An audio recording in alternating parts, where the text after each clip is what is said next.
Thomas, Percy and Toby all like working on the branch line. There's so much for them to do, there is never a dull moment. Percy often notices some tracks leading to another part of the line. He wanted to know what they were for, and if he could go along them or not. The answer was no. "Why not?" he asked. "Because," said Toby, "you don't have cowcatchers or sideplates. Only me and Mavis can go along that line."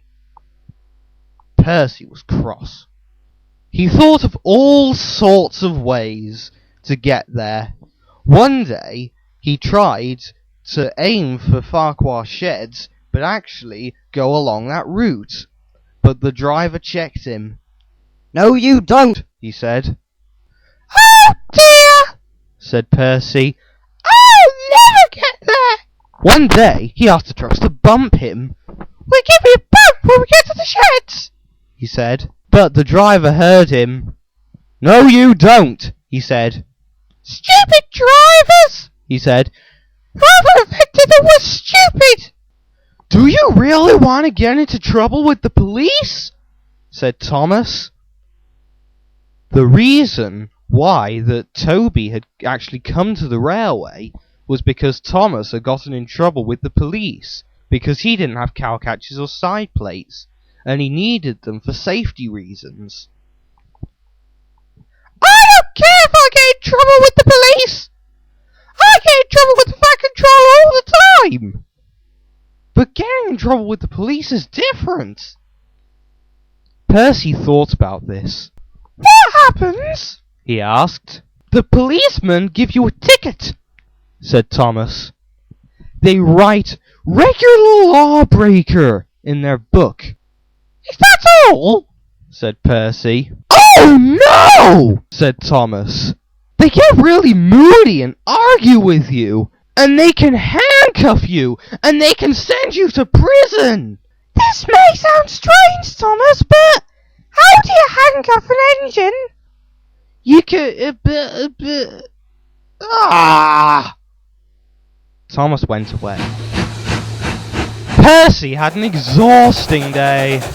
It was a very sunny day, and sometimes Percy had to take Thomas's trains. Annie and Clara were crammed with people going to the beach. When Percy arrived back at Ffarquhar, he found that Mavis was in his shed spot. "Pah!" he said crossly. He had to stay on the cold, damp sidings. "I hate you, Mavis!" he said crossly. Mavis didn't answer. She was asleep. You see, this is proof that Mavis actually does sleep with her eyes open. That night, when all the engines were finally asleep, Percy was trying to get to sleep. When he eventually got to sleep, everybody, even the fat controller, had gone to sleep. But then, Percy began to move. He was really only moving because his driver hadn't applied the brakes properly and hadn't closed his regulator properly. Percy had no idea that he was actually going along the line. He was still asleep. He trundled down the forbidden line to the quarry.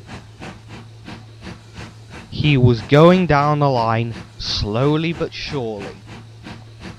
He eventually ran out of steam and stopped in the middle of the tramway.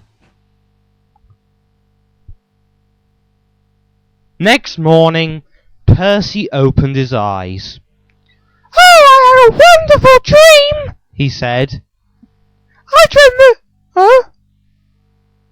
Where am I? Am I still in my dream?"